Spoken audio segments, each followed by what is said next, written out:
Today I will show you how to cook 15 healthy meals in just over an hour, a full work week full of deliciousness. Woohoo! You've heard me say it a million times, but I will say it again. Meal planning and meal prep is a gazillion times more effective than willpower alone when it comes to sticking to a healthy diet. This is something I teach and preach in my 6-week clean eating program, but more about that later. First, I want to show you what we're making today. Oven roasted chicken thighs and veggies. Veggie quinoa with eggs and salsa. Chickpea spinach curry with rice. And for breakfast, overnight oats with different toppings. And a delicious green mango smoothie. Now, before we get started, I should probably mention that this 1 hour meal prep time does not include washing your veggies. So start your meal prep session with washed and dry, or at least not dripping wet vegetables. We're gonna start with the first recipe that takes the longest, because while that one's cooking, we cook the other ones. So for that, you're going to want to preheat your oven to 400 degrees Fahrenheit. And then quickly get to the chopping board. I recommend having a compost bag right next to you to keep your work surface clean and to work faster. Get a large sweet potato or 2 small ones and peel it, preferably right over your compost, just showing it on camera here for a few moves. Then cut the sweet potato into about 1/2 inch thick circles and then into thirds to make 1/2 inch cubes.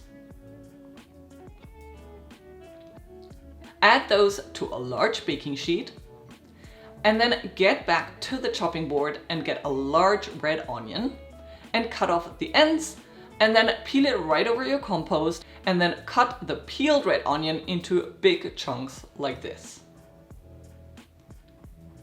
Then add the onion to the baking sheet with the sweet potato cubes and get back to the chopping board to first peel and then dice 2 parsnips. Make sure the cubes are about the same size as the sweet potato cubes. Then add the parsnip to the sweet potato and onion onto the baking sheet. Now, last veggie we're adding is 2 cups of Brussels sprouts. I took some time at the grocery store to select only small ones so I wouldn't have to spend time cutting them in half. But if you couldn't get small ones and only really big ones, then I do recommend taking an extra few minutes to cut them in half. All I have to do here, because I did get small ones, is cut off the dry ends and put them right onto the baking sheet. Then season the veggies with sea salt, pepper, and a drizzle of avocado oil, and use your hands to mix in the oil and distribute the veggies evenly in one layer. Now get 4 bone-in, skin-on chicken thighs and pat them dry with a paper towel. And then drizzle a little avocado oil over them so the skin crisps up nicely later in the oven. Remember to wash your hands every time after touching raw chicken. Now season the thighs with cumin, smoked paprika, Italian seasoning, salt, and pepper, and work the seasoning in with your hands and then place them on a separate baking tray. Then add 8 whole cloves of garlic with their skin still on to the oil and seasoning on the plate where you seasoned your chicken and mix them into it. Maybe add an extra drizzle of oil if necessary and then spread them out on the baking tray with the chicken. By now your oven is preheated and you can place both the veggies and the chicken in the oven. Yes, that's how dirty my oven always is, and that's why I never show it in videos, but today I'm being real. Set a timer for 45 minutes and that's how long we have to prepare all the other meals. But before we get to the next part of this video, let me interrupt and really take the time to brag about my 6-week clean eating program here for a second. It is a complete and thorough online omnivore meal plan that specializes in clean eating cooking skills and meal prepping. And what you're learning here today in this video is something that we apply throughout the 6 weeks. Being organized, thinking ahead, and preparing so we can be successful in the long run. For more information, check the link in the description, and now let's get back to cooking. Get back to the chopping board, no need to get a fresh one, just use the one you've been using until now. Get 1 large carrot, 1 red bell pepper, and a large handful of snapped green beans. And then peel and dice the carrot. deseed and dice the red bell pepper, and cut up the green beans. You want fairly small pieces in this case, and then set this all aside. Now, you all know how much I love my Instant Pot. I think it's the best kitchen tool ever. I use it daily in my kitchen, and no, they are not sponsoring this video. They have never sponsored any of my Instant Pot videos. I truly, truly believe it's the best. And now I found an insert for it that has me blown away. I'm not easy to impress, and I am very impressed with this. I can cook 2 separate things at the same time with this thing. I will link to it in the description. There are several brands. I just chose one, stainless steel. I think that's the only thing that's important. Other than that, choose whichever one they sell and is delivered quickly to your house. I love this, but before we continue, I just want to say, no, you don't need an Instant Pot, and no, you don't need this insert to follow this recipe. You can also just use a regular pot with a tight fitting lid. Anything and everything cooked in an Instant Pot can always be cooked in a regular pot on the stove. Let me know if you need help converting the recipe. Now we're going to add 1 cup of rice, basmati or jasmine, to the bottom bowl, a little bit of sea salt, and 1 cup of water. It's important that we put the rice in the bottom one. And then shake the bowl a little bit to ensure that all rice is submerged in water. And then place the other bowl on top of the bottom one and add 1.5 cups of quinoa, a little bit of sea salt, and about a teaspoon of ras el hanout. And then use a spoon to mix it all up and make sure that all the quinoa is sinking to the bottom, because quinoa loves to float at the top. We want to make sure that all the quinoa is submerged in the water. Now we're going to add the chopped vegetables on top. Do not mix them in, just place them on top. Then put the lid on and use the closing mechanism of this insert thingy dingy. And then add 1.5 cups of water to the bowl of your Instant Pot, and then place the insert inside. We do need that water to get the pot to get to pressure. It's very, very important. Don't forget that step. Then put on the lid. Make sure that the valve is in the sealing position and set your Instant Pot to 10 minutes on high pressure.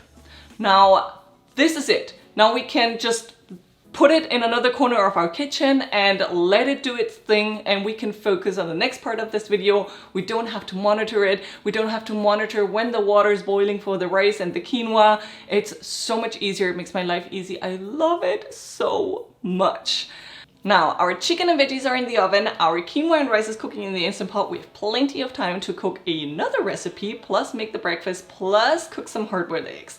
So the first thing we're going to do is get a small pot, fill it up half with water, and bring it to a boil. And then get back to your dirty chopping board and get 3 scallions, 2 cloves of garlic, and a little bit of ginger, about 1/2 inch. And then chop up the scallions and separate the white from the green parts. And then use a grater, or you can also finely chop the garlic and the ginger. And then preheat a large pan over medium heat. And while your pan is preheating, open a can of light coconut milk and a large can of chickpeas. Now for canned chickpeas, I always recommend draining and rinsing and draining again, just in a regular colander. And once you've done all of that, by now your pan is probably hot. So add a drizzle of avocado oil and then add the white parts of your scallions together with the garlic and the ginger and stir fry for maybe a minute or 2. And then add 3 tablespoons of red Thai curry paste and stir until fragrant. And I'll add the can of coconut milk and mix it really well. And once it's well combined, add your rinsed and drained chickpeas. Bring this all to a boil, then reduce the heat to low and let it simmer uncovered for about 10 minutes. By now your water is probably boiling, so it's time to add your eggs. Very carefully add all your eggs and then set a timer for 8 minutes. Now while the chickpeas are simmering and the eggs are cooking, we have plenty of time to prepare 5 breakfasts. Yes, it's very quick and easy. Get 3 jars, and to those you're going to add 1/2 cup of old-fashioned rolled oats, 1 tablespoon of chia seeds, then mix this a little bit. Then add a 1/4 cup of unsweetened yogurt and 1/2 cup of milk of your choice. Any plant milk or dairy milk or any milk really works. Even water works if you prefer. Give this all a mix and this is already it. Put on a lid and place it in the refrigerator. Now, sometimes I add a sweetener like a tablespoon of honey or a tablespoon of maple syrup, but I find it much better to add it the day that I'm eating it because sometimes I feel like honey and sometimes I feel like maple syrup. So I choose the moment I want to eat them. And for the other 2 breakfasts, we're going to need freezer-friendly containers that you can put in a freezer. I use tall jars to make my smoothie right in there later on, but you can even use a Ziploc bag, that's fine. We're going to add 1 banana, 1 tablespoon of flaxseed, 1 cup of frozen mango chunks, and a large handful of baby spinach to them. Now, this isn't a finished smoothie, but I feel I'm much more likely to actually make the smoothie if I have everything prepared and I just need to blend it with some liquid. If I don't have my banana frozen and I forgot about it, it all becomes such a hassle that I just don't make it happen. So I like having my smoothies not only planned, but prepped for so I actually make them. By now, your egg timer probably went off, so it's time to remove the eggs from the boiling water. Just put them in a bowl, no ice bath necessary. While they cool down, they are gonna continue to cook, which is fine because we only cooked them for 8 minutes, not the 10 minutes that people recommend when you do use an ice bath. So while they are cooling down, we have time to focus on finishing the chickpea curry. For that, you're going to want to add 3 to 4 large handfuls of baby spinach. Yes, it's difficult. The spinach will like fly all over the place, but just do the best you can. Mix it all in. It only takes maybe 2 minutes for it to wilt, and by then your chickpea curry is finished. And just about now, your oven timer should have gone off as well. So it's time to pull the chicken and the roasted vegetables out of the oven. And now all we have to do is divide everything into meal prep containers. The roasted vegetables should be divided into 4 and then put them in 4 different meal prep containers. Top them with 1 chicken thigh and 2 of the garlic cloves. Mind you, the garlic has to be peeled before you eat it. You cannot eat it with the skin, but the reason we're leaving the skin on is so it doesn't burn, but instead become roasted and soft and delicious. Oh my God, it's the best part of the recipe. So don't skip it. Put them in with the skin, but then before eating, peel them out of their skin. Don't forget to add some of those pan juices to the chicken as well. And if you like it pretty, then add a few cilantro leaves on top. And we just finished prepping 4 lunches or dinners. So now it's time to prepare the rest. The safety pin on your Instant Pot should have dropped a while ago, so it's safe to open and take out the insert. Maybe use a rag or oven mitts because it's really, really hot. Open the closing mechanism and then get your quinoa and use a spoon or a fork to fluff up the quinoa and mix in the vegetables. And then divide the veggie quinoa among 3 meal prep containers. And then get your eggs and peel them and add 2 whole halved eggs to each quinoa meal prep container. And then if you like, add a little bit of a spicy sauce. Any hot sauce will work. This one is my personal favorite, but I know it's hard to get your hands on, so use whatever you can find. And now the third hot meal that we're going to divide is the chickpea curry. For that, we're going to use the rice that was in the bottom part of our Instant Pot insert. We're going to fluff up the rice and divide it among 3 meal prep containers. And then we're going to top the rice with our chickpea spinach curry. And then we're going to top it with the green parts of the sliced scallions, as well as some red chili if you like it spicy, and some black sesame seeds. And ta-da! We just prepared 10 healthy lunches and dinners for the week. One thing to keep in mind is that cooked plant or animal protein are safe to be stored in the refrigerator for up to 4 days. That does not mean that it becomes poisonous on day 5, but simply that there is a risk with eating it. So I do recommend freezing a couple of these meals All of them can be frozen except the hard-boiled egg. So if you want to freeze some quinoa, just keep the egg separate, maybe cook another hard-boiled egg the day you want to eat it, but all the other ones can be safely frozen. To defrost, all you have to do is put them in the fridge the night before and then reheat them when you want to eat them.